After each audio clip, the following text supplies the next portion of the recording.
Hello everybody, welcome back to my YouTube channel. My name is Prakash and let's discuss Salar review without any late. First ఎవరైనా నా దగ్గరకు వచ్చి ఈ cinema ఎందుకు చూడాలి అంటే వన్ మ్యాన్ షో ప్రభాస్ గారి కోసం ఈ మూవీ చూడొచ్చు అని చెప్పాలి. సో ఒక ఫ్రేమ్ స్టార్టింగ్ నుంచి ఎండింగ్ వరకు ఎక్స్ట్రాడినరీ మాస్ డ్రామా ఉంటుంది. సో ఆ మాస్ డ్రామాని ఎలా ప్రశాంత్ నీల్ గారు ప్లాన్ చేశారు ఫస్ట్ హాఫ్లో కానీ సెకండ్ హాఫ్లో కానీ without any late let's get started. So ముందుగా మనకి మూవీ స్టార్ట్ అవ్వడమే దేవ ఒక క్యారెక్టర్ ఎస్టాబ్లిష్ చేయడంతో స్టార్ట్ అవుతుంది. తను ఎంత మ్యాడ్, ఎంత టిపికల్, తను అనుకున్న దానికోసం ఎంతవరకు వెళ్తాడు అనేది చూపించుకుంటూ ఎస్టాబ్లిష్ చేస్తారు ఆ క్యారెక్టర్ని. అండ్ వాళ్ళ ఫ్రెండ్షిప్ బాండ్ కానీ మన ప్రభాస్ గారికి పృథ్వీరాజ్ గారికి ఆ ఫ్రెండ్షిప్ బాండ్ ఎస్టాబ్లిష్ చేసుకుంటూ స్టార్ట్ అవుతుంది.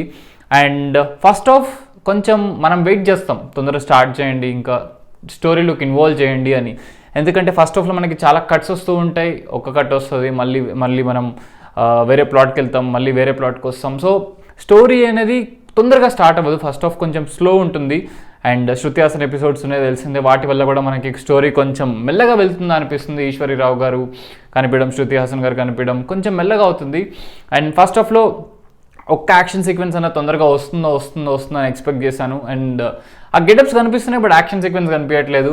సో వెయిట్ చేసినట్టే ఫస్ట్ హాఫ్లో ఒక సూపర్బ్ యాక్షన్ సీక్వెన్స్తో మనకి స్టార్ట్ అవుతుంది. ఒక చిన్న ఫైట్తో స్టార్ట్ అయ్యి అది చిలికి గాలివాన్ అవుతుంది లాస్ట్కి. సో బాగుంది. ఫస్ట్ హాఫ్లో వచ్చిన ఫైట్ సీన్ లిటరలీ ఎంజాయ్డ్. ఎందుకంటే అట్లాంటి ఫైట్ సీన్స్ కోసమే కదా మనం పాత మూవీస్ అన్నీ దృష్టిలో పెట్టుకొని అరే ప్రభాస్ గారిని ఇలా కదా మనం చూడాల్సింది, ఇలాంటి యాక్షన్ సీక్వెన్సెస్ కదా ఆ పెద్ద స్క్రీన్లో ఒక లిటరలీ ఆ స్క్రీన్ మొత్తం మనకి ప్రభాస్ గారు కనిపిస్తారు. అంత స్ట్రాంగ్ కట్అవుట్ మనకి ఆ యాక్షన్ సీక్వెన్సెస్ వస్తున్నప్పుడు ఆడియన్స్ అరుపులు, ఎక్స్ట్రాడినరీ ఎంజాయ్మెంట్, లెవెల్ బాగుంటుంది, ఎనర్జీ లెవెల్ ఏదైతే ఉందో. సో ఫస్ట్ ఆఫ్ చాలా స్లోగా వెళ్ళినా ఎక్స్ట్రాడినరీగా వెళ్తుంది మనకి పృథ్వీరాజ్ క్యారెక్టర్ ఎస్టాబ్లిష్ అయ్యేటప్పుడు కానీ. అండ్ స్టోరీ నరేషన్ విధానం కూడా చాలా బాగుంటుంది.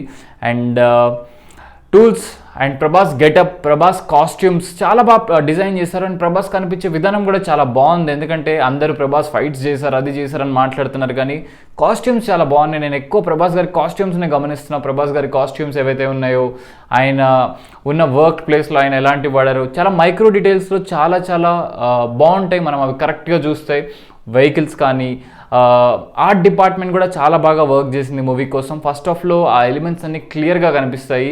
అండ్ ఫస్ట్ హాఫ్లో ఉన్న సీక్వెన్సెస్కి సెకండ్ హాఫ్లో మనకు ఒక్కొక్కటి రివీల్ అవుతూ ఉంటుంది, ఎందుకు ఏమిటి ఎలా అని చెప్పి.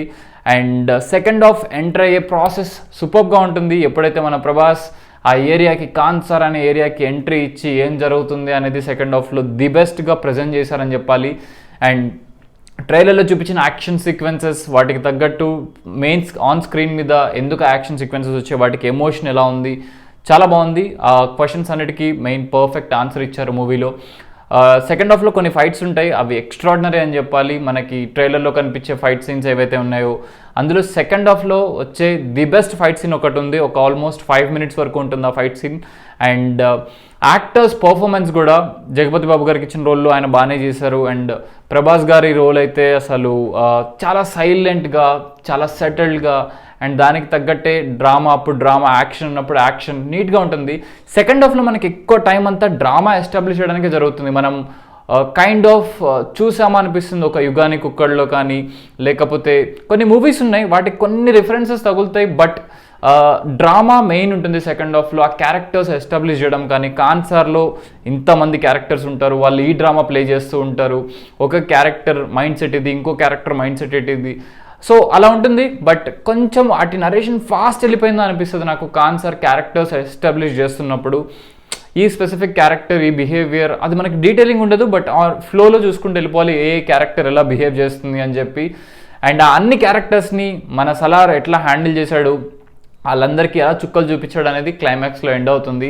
అండ్ అన్స్టాపబుల్ ప్రభాస్ ఈ మూవీలో యాటిట్యూడ్ కానీ, ఆన్ స్క్రీన్ ప్రజెన్స్ కానీ, యాక్షన్ సీక్వెన్సెస్ కానీ, ఎమోషనల్ సీన్స్ కానీ, ఒక పక్కన తల్లికి భయపడుతూ ఉంటాడు, ఇంకో పక్కన ఫ్రెండ్ కోసం ఏమన్నా చేస్తాడు. సో అట్లాంటి సీన్స్లో చాలా బాగా యాక్ట్ చేశారు. అండ్ చాలా సైలెంట్గా, చాలా కామ్గా కనిపిస్తారు కానీ బ్లాస్ట్ అయ్యేటప్పుడు ఎక్స్ట్రాడినరీగా బ్లాస్ట్ అవుతాడు.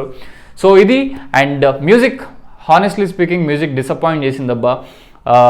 నాకు అసలు సాంగ్స్ ఎక్కలేదు. బ్యాక్గ్రౌండ్ మ్యూజిక్ కూడా ఎక్స్ట్రాడినరీ అని చెప్పాను కానీ ఓకే అని చెప్తాను. ఎందుకంటే కేజీఎఫ్ అసలు సాంగ్స్ చూసుకోండి, ఒక ధీరా ధీరా కానీ, సలాం రాకీ బాయ్ కానీ, అన్ని సాంగ్స్ కేజీఎఫ్లో బాగుంటాయి. అండ్ ఆ KGF kind off screen play impact ఎంత కాదనుకున్నా ఉంటుంది, కొంచెం ఉంది. అండ్ సాంగ్స్ కూడా కొంచెం నీట్గా ప్లాన్ చేసి ఉంటే బాగుంటుంది. అట్లీస్ట్ పార్ట్ 2లో అయినా సాంగ్స్ బాగుండాలని నేను ఎక్స్పెక్ట్ చేస్తున్నాను. అండ్ ప్రభాస్ గారికి సాంగ్స్ బాగుండాలి, సో అది నా స్ట్రాంగ్ ఫీలింగ్. నెక్స్ట్ టెక్నికల్ ఆస్పెక్ట్స్లో ఎడిటింగ్ ది బెస్ట్. ఎడిటింగ్ కూడా ఈ మూవీలో చాలా ఇంపార్టెంట్, ఎందుకంటే ఒక సీన్ అటు ఒక సీన్ ఇటు ఉంటుంది. చాలా బాగా ఎడిట్ చేశారు, ఎటువంటి కన్ఫ్యూజన్స్ లేకుండా. అండ్ డిఓపి సూపర్బ్ ఉంది. విజువల్స్ ప్రభాస్ గారిని ఆ పెద్ద స్క్రీన్ మీద చూస్తున్నప్పుడు ఇట్లాంటి విజువల్స్ కదా రావాల్సింది అన్నట్టు విజువల్స్ బాగున్నాయి. సో ఆ స్కోర్ ఏదైతే ఉందో దాని మీద కూడా కొంచెం వర్క్ చేసి పెట్టినట్టయితే ఇంకా బాగుండేది. And all technical aspects are good. So screenplay, story, narration కూడా బాగానే చేశారని చెప్పాలి. సో వెయిటింగ్, చాలా క్వశ్చన్ మార్క్స్ ఉన్నాయి. పృథ్వీరాజ్ గారు యాక్టింగ్ కూడా బాగుంది, ఆయన క్యారెక్టర్లో చాలా వేరియేషన్స్ ఉన్నాయి. సో అది కూడా చూద్దాం సెకండ్ పార్ట్లో ఎలా ఉండబోతుంది అనేది. అండ్ సెకండ్ హాఫ్లో చాలా సీక్వెన్సెస్ వస్తాయి, ఒకదాని నుంచి ఒకదాని ఒకటి. మనకి ట్రైలర్లో చూపించారు ఆ బ్యాలెన్సింగ్ ఏంటి, అది కూడా మీరు ఆన్ స్క్రీన్ చూసి తెలుసుకోవాలి. So that's all for today. మీరు ఒకవేళ సలార్ మూవీ చూస్తే మీకు ఎలా అనిపించిందో do let me know in the comment section. And మీ ఫేవరెట్ సీక్వెన్సెస్ ఏంటి, మీకు దేనికి గూస్ బంప్స్ వచ్చాయి, అండ్ థియేటర్లో ఎలాంటి ఎక్స్పీరియన్స్ ఎంజాయ్ చేశారు అనేది do let me know in the comment section. బాగుంది మూవీ అయితే, డెఫినెట్గా పెద్ద స్క్రీన్స్లో ఎంజాయ్ చేయాల్సిన మూవీ. ట్రైలర్స్ అట్లా ఇట్లా కొంచెం డిసప్పాయింట్ అయినా ఆన్ స్క్రీన్ చూస్తున్నప్పుడు పర్లేదు, బాగానే హ్యాండిల్ చేశారు అనిపించింది. అండ్ కొన్ని డైలాగ్స్ ఉన్నాయి, అవైతే నేను మిస్ అయ్యాను. మరి సినిమా ట్రైలర్లో అయితే చూపించారు, సినిమాల్లో అయితే నాకు కనపడలేదు ఆ డైలాగ్స్. అండ్ మీకేమన్నా ట్రైలర్లో చూపించిన సినిమాలో కనపడని ఉంటే do let me in the comment section. నాకు తెలిసి అవన్నీ దాచారు, చాలా కుప్పలుగా లోపల దాచారు, అవన్నీ సెకండ్ పార్ట్లో వస్తాయి. And as soon as possible release అయితే బాగుండు పార్ట్ 2 వచ్చేసేసి. అండ్ స్టార్ మాలో వస్తుంది టీవీ రైట్స్ చూసుకుంటే, అండ్ ఓటీటీ రైట్స్ చూసుకుంటే మేబీ నెట్ఫ్లిక్స్లో స్ట్రీమ్ అవుతుంది. సో హోప్ ఈ వీడియో మీకు నచ్చినట్టుంది అనుకుంటున్నాను. ఇలాంటి మరిన్ని మూవీ రిలేటెడ్ టాపిక్స్ కానీ మూవీ రిలేటెడ్ రివ్యూస్ కానీ చూద్దాం అనుకుంటే like, share, subscribe to my YouTube channel. Thank you for watching. Take care, keep smiling. Bye bye.